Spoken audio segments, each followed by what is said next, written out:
Are you always busy and you don't always get everything done that you want to get done? I know how that feels. And I work with people all around the world who have that same problem. So we know what the problem is, but stick with me because this week I want to start a conversation that's going to help you to change all that for good.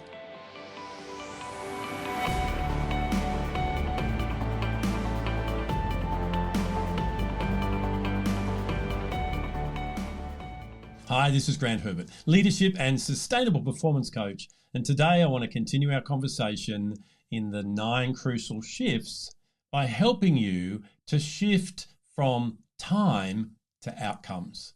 Productivity is one of these amazing things that has been bothering us for a long time. Most people say that they don't get enough done. And unfortunately, we're all still looking in the wrong direction and using the wrong strategies.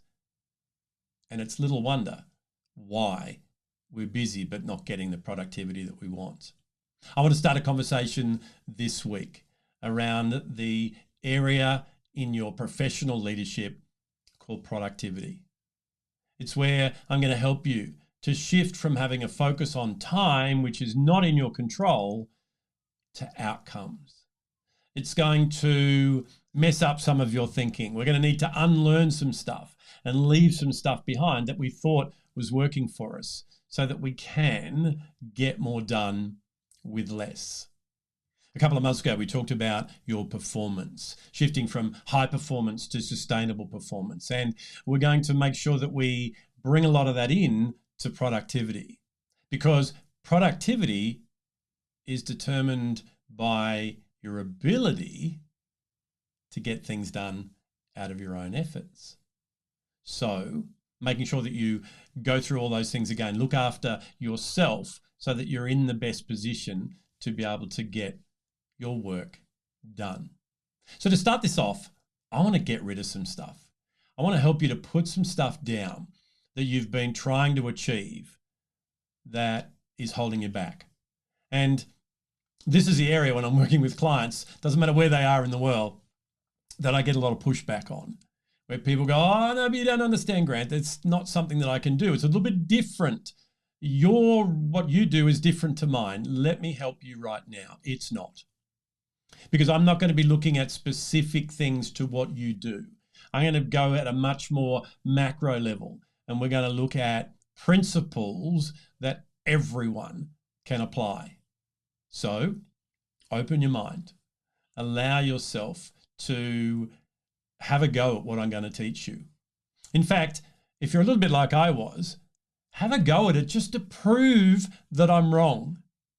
However, those people who shift their mindset, unlearn some of these unhelpful things, and then come forward and learn the strategies and put them into place that I'm going to teach you, enjoy a way more beneficial productivity. They get more done, which allows them to go home on time and forget about work and enjoy being who they need to be in every area of their life. So hopefully I've given you a reason why this month you need to join this conversation, because without that, you're not going to change anything. So the first thing that I want to do is revisit this conversation around work-life balance. It doesn't exist. Work is not separate to life. Work is just a part of life. And I hear people shifting the language around that, and instead of going work-life balance, they say work-life something else. But it's not the suffix that's the problem, it's the prefix. Anything that has work with a hyphen, life, is not going to work because it assumes that they're different, that they're separate. So the first thing I want you to do is take work-life balance in your hand and throw it away back to the 70s or wherever it was that it was originated. It's not going to work. It's not within your control to pull apart and make these things separate. What we're going to do is also look at how I can be all the people that I need to be in every area of my life. and not in competition with each other, and definitely not in balance, because balance has a connotation of, oh, I'm on the edge and at any moment I could just tip over. So that's the first myth I want to dispel. Now that you've taken that on board, and if you have, it means you're still with me. The second thing I want you to understand is you cannot manage time.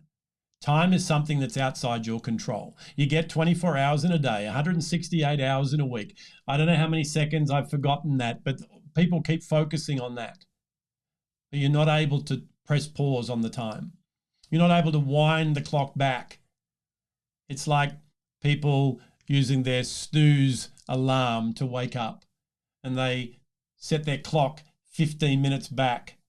Your brain knows that you've done that. So over a period of time, instead of getting up out of bed and having that extra 15 minutes, you go, I've already set the clock back. So none of those things work. You're not in control of time. Whether you believe in God, Mother Nature, or some other being, they're in control of time. So what I want to do is I want to teach you over the coming weeks strategies around 3 things that you can control. So it's a shift here of having a focus on time to having a focus on outcomes, to looking at what do I achieve rather than what do I do. So the next thing I want you to do is I want you to get rid of your to-do list. Now, by the way, there are things that are on your to-do list that still need to get done.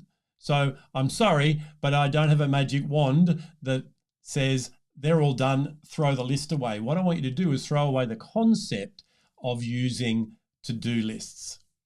What a to-do list is a list that never gets smaller, because as you're ticking things off, which might feel good, you're adding things on. And what a to-do list does is create overwhelm, because you look at the list and you go, how am I supposed to get all that done? And it's a visual representation of what you know you're not going to achieve. What that then does is has an effect on your brain and your body balance, and puts you in a place where you are not as productive and effective as you could be. So what we're going to do is learn how to take that to-do list and to put it into places that are going to help you to A, get rid of the overwhelm, but B, tell you when you're going to do those things. So we're going to learn some strategies along the way of chunking our calendar in certain ways so that you can take those things that are on the list and put them in the calendar. Unfortunately, most people use their calendars for meetings only. So if I need to be somewhere, whether it's online or in person, at a certain time, I've got that in my calendar. Therefore, you look at the rest of the calendar and you go, well, I've got plenty of time, and you don't. You've only got the same amount of space and bandwidth in your calendar as everybody else. So taking that to-do list and then putting the things in your calendar when you're going to do them gives you a much more realistic picture of what you need to get done. Now, by doing that, what it helps you to do is to release the overwhelm in your brain, because your brain says, you've now told me that you're going to do that then.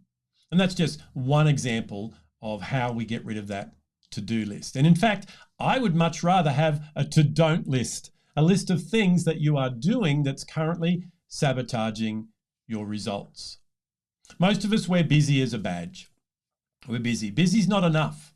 We need to be able to look at how do we leverage what we've got. The speed of change, the way we need to operate in today's world means that whatever we're using yesterday's strategies, we're not going to get things done. There are 3 things that you can manage. And over the next 3 weeks, I'm going to go through those in detail and give you the concepts behind that and practical things that you can do to implement those 3 things. So as I said, you cannot manage time. It's not within your control. So let's talk about 3 things that you can manage. The first thing is managing your expectations. This is the expectations that you have on yourself and being able to manage the expectations of others. The second is managing your environment. Whoever said that an untidy desk is the sign of genius was just a slob. Having an environment, and I don't just mean a clean desk, that's conducive to be able to be productive is really, really important. And number 3 is managing your energy. Energy is a finite resource. It's something that you need to protect. It's something that you need to work with in a way that enables you to get stuff done and leave enough energy to be who you need to be in every area of your life.